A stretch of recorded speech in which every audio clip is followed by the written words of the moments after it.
وہ اگر پردے اٹھا دے تو کسے ہوش رہے، پھر مشکل ہو جاتا ہے معاملہ، مشکل ہو جاتا ہے۔ تو بھائی یاد رکھیں، قربانی دینا سیکھیں، اثار کرنا سیکھیں اور صفر سے شروع کریں۔ زندگی میں ہم لینے کے چکر میں پڑ جاتے ہیں تو نقصان اٹھاتے ہیں۔ عقل کے گھوڑے کم دوڑائیں، محبت کے ساتھ عمل زیادہ کریں، دماغ کا استعمال کم کریں اور عمل زیادہ کریں، زیادہ عمل کریں، ورنہ شیطان تو نماز بھی نہیں پڑھنے دے گا۔ وہ تو کہے گا کہ جناب چلو ٹھیک ہے، اللہ نے معافی کر دینا ہے، وہ تو کچھ بھی نہیں کرنے دے گا۔ دماغ کا استعمال کم کریں اور عمل زیادہ کریں، جد و جہد زیادہ کریں، اظہار کریں، قربانی کریں اپنی زندگی میں، کریں کسی کے لیے کچھ، اظہار کریں، کسی کو کچھ دیں۔ یہ جو ہم اولاد کے لیے قربانی دیتے ہیں نا، تو یہ قربانی نہیں ہوتی، یہ لالچ ہوتا ہے، یہ سودا ہے۔ پتہ ہے آپ کو، یہ سودا ہے۔ ہم بچپن میں ان کی خدمت کریں گے، یہ بڑھاپے میں ہماری خدمت کریں گے، تو یہ تو تجارت ہے، یہ کوئی اصول نہیں۔ میرے بچے بڑے ہو گئے تو مجھے خیر صلی اللہ، تجارت ہے بھائی، یہ تجارت ہے، یہ قربانی نہیں، تو تجارت ہے۔ یہ آپ جو کر رہے ہیں یہ تو کمیٹی ڈال رہے ہیں آپ، اور چونکہ نیت یہ ہوتی ہے خدمت کی، تو پھر نصیب والوں کو خدمت ملتی ہے، قسمت والوں کو ملتی ہے۔ ورنہ بچے کہتے ہیں ابا جی ٹھیک ہے آپ نے ہماری خدمت کی تو سارے کرتے ہیں، آپ نے کو نوکی تھوڑی کی ہے، چھٹی آپ وہاں بیٹھیں، چائے ملے گی وقت پہ پہنچے گی، لیکن آپ مداخلت نہ کریں کسی چیز کے اندر، تجارت نہ کریں، اظہار کریں، قربانی کریں۔ ہمارے صوفیاء یہ کہتے ہیں اولاد سے بھی توقع نہ کرو خدمت کی، نہ توقع کرو، بس یہ کہو کہ میرا رب مجھے بڑھاپے۔ دیکھیں نا نبی پاک صلی اللہ علیہ وسلم نے دعا مانگی، اے اللہ ارذل العمر ہونے سے بچا، عمر کے اس حصے سے بچا جس میں دوسروں پر انسان بوجھ بن جاتا ہے، دعا مانگی۔ تو یہ لالچ بھی نہ کبھی زندگی میں رکھیں کہ میری فلاں آدمی خدمت کرے گا، یہ لالچ بھی برا ہے، اس پر بھی توجہ نہ کریں۔ اپنی دنیا آپ پیدا کر اگر زندوں میں ہے، سر آدم ہے، ضمیر کن فکاں ہے زندگی، یاد رکھیں۔ ہوش آنے سے لے کر اپنا یہ ذہن بنا لیں کہ میں آج سے اپنے آپ کو خود چلاؤں گا، میں سایہ دوں گا، بھکاری بن کے کبھی کسی سے سہارا مانگوں گا نہیں، سہارا دیں، کسی کے لیے قربانی دیں، اظہار کریں، جد و جہد کریں۔ جو چیز آپ کے بس میں ہے وہ تو ہے، جو بس میں نہیں اس میں بھی کوشش کرنے کی آپ کوشش کریں، تگ و دو کریں۔ قربانی سے انسان سنور جاتا ہے، بن جاتا ہے۔ وہ سمجھتے ہیں جب لوگ تنقید کرتے ہیں تو نفس پہ بوجھ پڑتا ہے، جب کوئی دل توڑتا ہے تو اللہ کی بارگاہ میں رونا آسان ہو جاتا ہے۔ ایک گروہ گزرا ہے صوفیاء کا، وہ پسند کرتے ہیں اس چیز کو، یہ بہت زیادہ تعریف، توصیف، نعرے، شور، یہ بعض اوقات نفس کے تکبر کا سبب بنتا ہے۔ آپ ملاحظہ کر لیں، حضرت ابوبکر صدیق رضی اللہ تعالیٰ عنہ سے یہ سلسلہ چلا ہے، کس قدر زیادہ تانے تھے ان کے لیے، کتنی زیادہ آزمائش تھی ان کے لیے، کتنا زیادہ پریشانی کا سامان تھا، لوگ کیا کچھ کہتے تھے۔ اور پھر یہ سلسلہ تمام صحابہ کے لیے اسی طرح رہا۔ آپ لوگ جن لوگوں کی تعریف کرتے ہیں یہ ضروری نہیں کہ باقی بھی سارے ان کی تعریف کرتے ہوں۔ امام علی مقام سیدنا امام حسین رضی اللہ تعالیٰ عنہ کا ہم دن مناتے ہیں، پوری امت مسلمہ امام حسین رضی اللہ تعالیٰ عنہ کی عظیم قربانی کی یادگار مناتی ہے، تو سارے کلمہ گو تو ایسا نہیں کرتے۔ آج بھی ڈھیروں لوگ ہیں جو تانا دیتے ہیں، اس کو سیاسی جنگ کہتے ہیں۔ دین کے لیے یہ جو آزمائش رہی، یہ جو تانا رہا، یہ جو تنقید رہی، یہ اس کا حسن رہا، یہ چیز اس کو نکھارتی ہے، یہ اس کے اندر تازگی پیدا کرتی ہے۔ جب آپ کو راہ دین میں کوئی برا کہتا ہے تو آپ کے لیے وہ چیز مزید حسن کا سامان پیدا کرتی ہے، آپ کے لیے مزید بہتری ہوتی ہے۔ داتا صاحب رحمۃ اللہ تعالیٰ علیہ نے خود لکھا ہے، داتا صاحب فرماتے ہیں کہ ایک طریقت کا ایک مسئلہ میرے لیے بن گیا تھا۔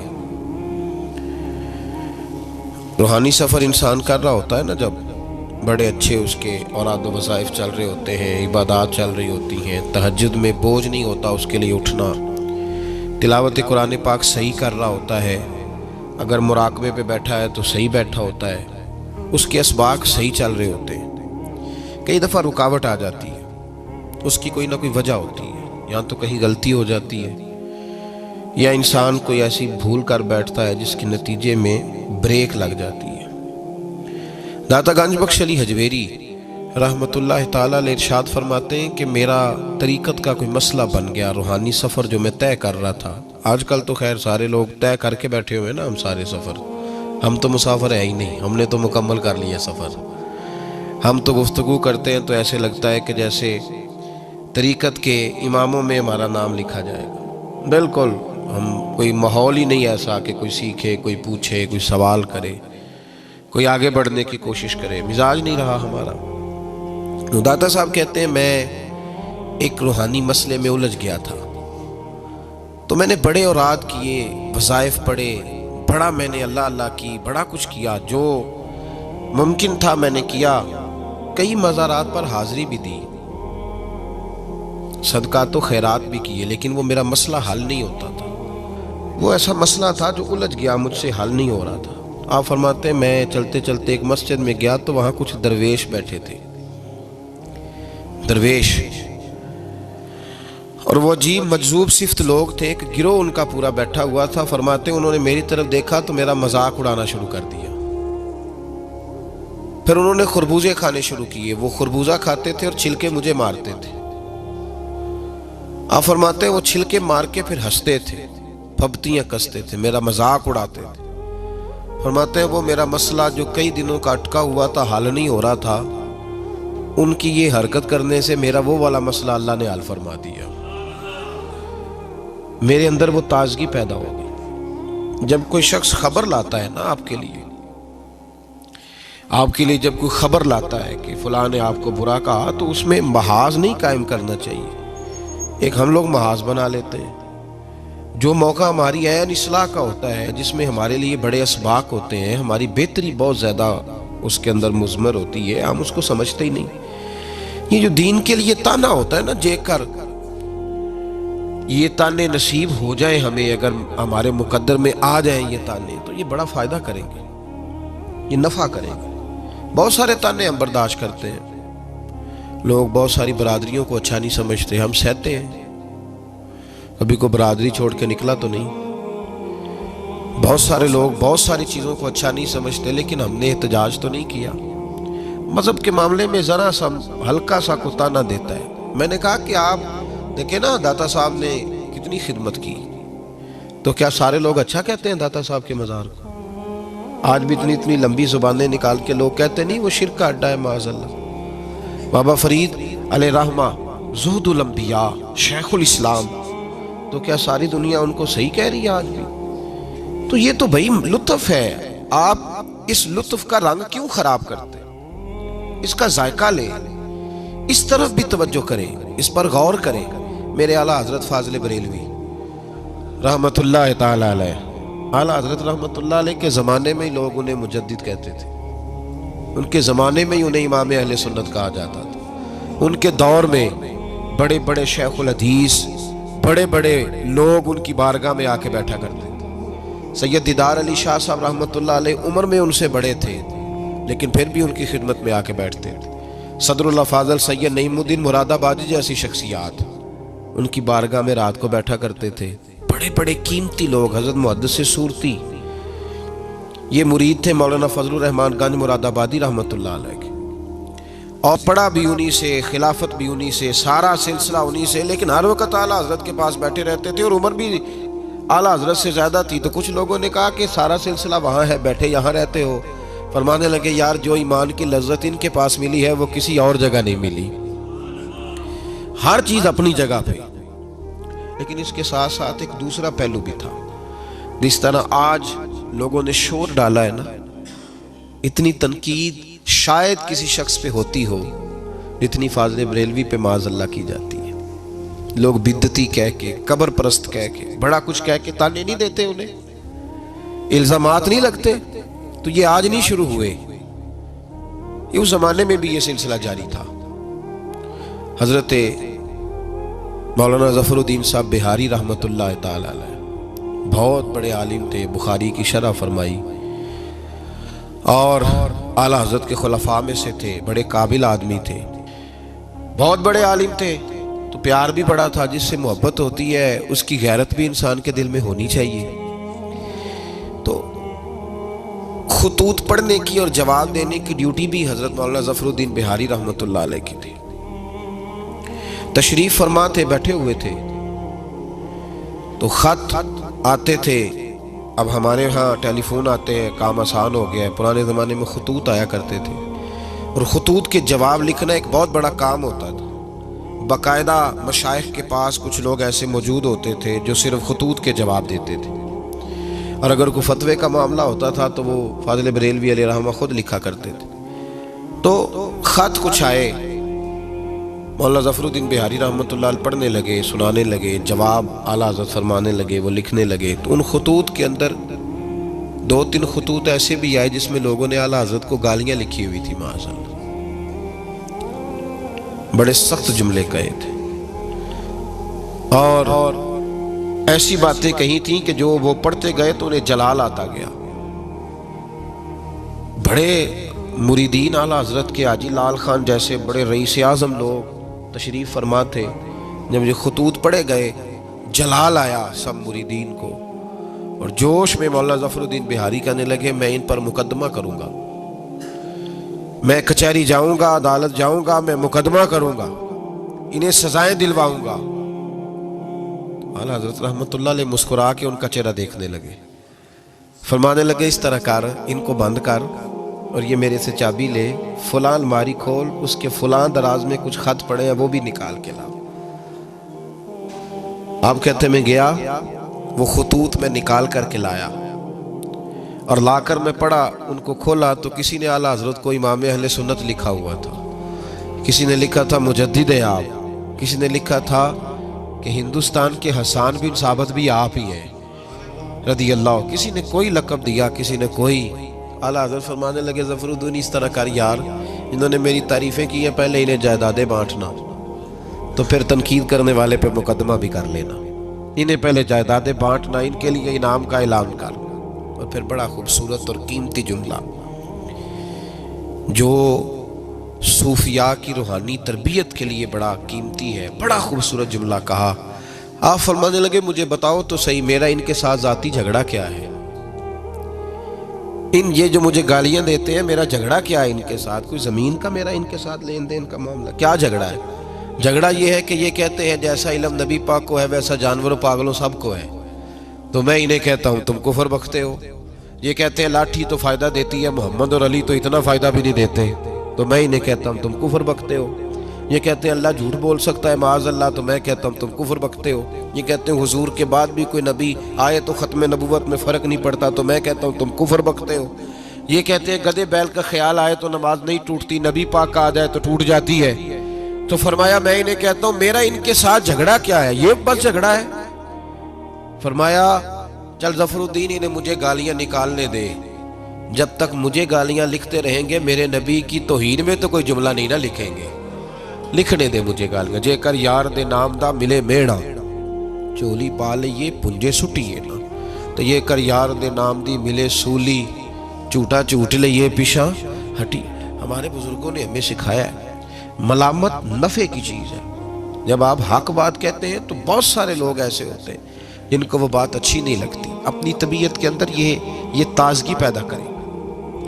درس یہ ہے آج کا کہ یہ تازگی اپنی طبیعت میں پیدا کریں, اور بڑی جلدی پریشان ہو کے بکھر جانا, بلکہ کچھ ساتھی بکھرتے ہیں, کچھ بکھرتے ہیں, بالکل بکھر جاتے ہیں. آپ بکھرے نہیں. اگر کوئی شخص 2 منٹ کے لیے کیا ہی دیتا ہے کہ پتہ ہے مجھے تو پہلے کیا تھا, آج تو نے وہاں جا کے داڑھی رکھ لی ہے, تو اس سے آپ کی داڑھی کا ثواب بڑھ جائے گا, کم نہیں ہوگا. اس سے آپ کا اجر اسے بڑھے گا, آپ کو فائدہ زیادہ ہوگا. جتنی نیکی دقت کے ساتھ ہوتی ہے اتنا اللہ اجر زیادہ عطا فرماتا ہے. تو آپ بڑی جلدی پریشان نہ ہوا کریں, بڑی جلدی آپ جو ہے وہ اس طرف توجہ نہ کیا کریں کہ یہ مجھے فلاں آدمی یہ کہہ رہا ہے تو اب کیا بنے گا, کس طرح کر کے یہ سلسلہ چلے گا. یہ ہمارے بزرگوں نے, ہمارے مشائخ نے, ہماری تربیت کرنے والوں نے یہ اسباق ہمیں پڑھائے کہ اس سے فائدہ ہوتا ہے, اس سے نفع ہوتا ہے. بہت سارے لوگ کہتے ہیں میں نے داڑھی رکھ لی تو میرے اندر بڑی کمی ہے, تو لوگ کہیں گے, بہت سارے لوگ تانا دیتے ہیں داڑھی رکھ کے تو اس طرح کرتا ہے. تو بھائی بات یہ ہے کہ داڑھی رکھنے کے بعد معصوم کون ہو جاتا ہے؟ یہ کس نے فتویٰ دیا ہے کہ جو رکھ لے وہ معصوم ہے، اب اس سے غلطی نہیں ہوگی؟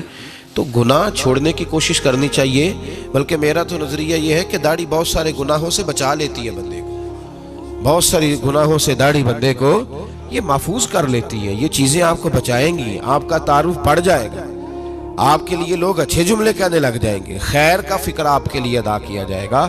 اس لیے نیکی کے رستے میں جب کوئی آدمی کسی جگہ پہ کسی شخص کو برا کہے، پھر ایک اور سوال ہے، اس کا جواب بھی بڑا ضروری ہے۔ کہتے ہیں جب میں برا تھا مجھے کوئی تنگ نہیں کرتا تھا، کسی کی طاقت نہیں ہوتی تھی، اب میں اچھا ہو گیا ہوں تو سارے چڑھائی کر جاتے ہیں۔ او بھائی بات سنو، بڑی سادی سی بات، میں نے شاید پہلے بھی ایک دفعہ یہ جملہ کہا تھا آپ کو سمجھاتے ہوئے، پھر کہتا ہوں۔ میرے محبوب پاک صلی اللہ تعالی علیہ وسلم کی سیرت کے جو کمالات ہیں ان میں سے ایک بہت بڑا کمال یہ ہے کہ نبی پاک کی ذات تک لوگوں کی رسائی بڑی آسان تھی، آسان رسائی تھی، کسی کو مشکل، کسی کو دقت نہیں ہوتی تھی حضور تک پہنچنے میں، آسان رسائی۔ اگر کوئی شخص سمجھنے لگ گیا تیرے بارے میں کہ تجھے میں کچھ کہہ لوں گا تو اب یہ کچھ کہے گا نہیں، تو اس میں حرج کیا ہے؟ کیا حرج ہے؟ اور ایک نسخہ اور دے رہا ہوں، اس پہ بھی عمل کر کے دیکھیں۔ ایک ہوتا ہے کسی کے ساتھ لڑائی کرنا، وہ 2 منٹ کی ہوتی ہے، آپ کو کسی نے کچھ کہا، جواب میں آپ نے 2-3 باتیں کی، تو یہ 2 منٹ کی جنگ ہے، یہ ختم ہو گئی، اس سے آپ کو سکون نہیں ملے گا، اور اگر آپ سزا دینا بھی چاہتے ہیں تو سامنے والے کو سزا نہیں ملے گی۔ لیکن اگر سامنے والے نے سخت جملہ کہا اور آپ نے مسکرا کے اسے دیکھا اور پھر آپ نے خاموشی اختیار فرمائی، تو آپ تو خوش ہو کے گھر آ جائیں گے، وہ ساری رات سو نہیں سکے گا، اس کے لیے مشکل بن جائے گی کہ میرے ساتھ اس نے کر کیا دیا ہے، کیا کر دیا اس نے میرے ساتھ، کیا اس نے کر دیا میرے ساتھ۔ تو ملامت فائدہ مند چیز ہے، اس کو حاصل کریں، یہ ہمارے بزرگوں کا طریقہ ہے، اور ہمارے بزرگ کوشش کرتے ہیں۔ یہ بہت زیادہ تعریفیں بڑی تکلیف دیتی ہیں بعض اوقات، اس لیے میرے عزیز بڑی جلدی نہ گھبرائیں، یہ تو شیطان کا ایک حملہ ہے، یہ تو نفس کی ایک چال ہے، یہ تو ایک باریک فتنہ ہے کہ ہم جی ادھر گئے تھے تو ہمیں ٹوک دیا گیا، تو روک دیا گیا تو ہم نے چھوڑ دیا۔ ایسے نہیں کریں، اپنے اندر یہ خوبی پیدا کریں، اور جب آپ تھوڑا سا یہ برداشت کرنا سیکھیں گے پھر ہی تو لطف آئے گا نیکی کرنے کا۔ اور پھر ایک اور بات بھی آپ سے بڑی ضروری ہے، آپ کو گزارش، اختراع نہ کریں، اپنی مرضی کی چیزیں وضع نہ کریں، اپنی مرضی کے سوال جواب نہ کبھی بھی ذہن میں پیدا کریں۔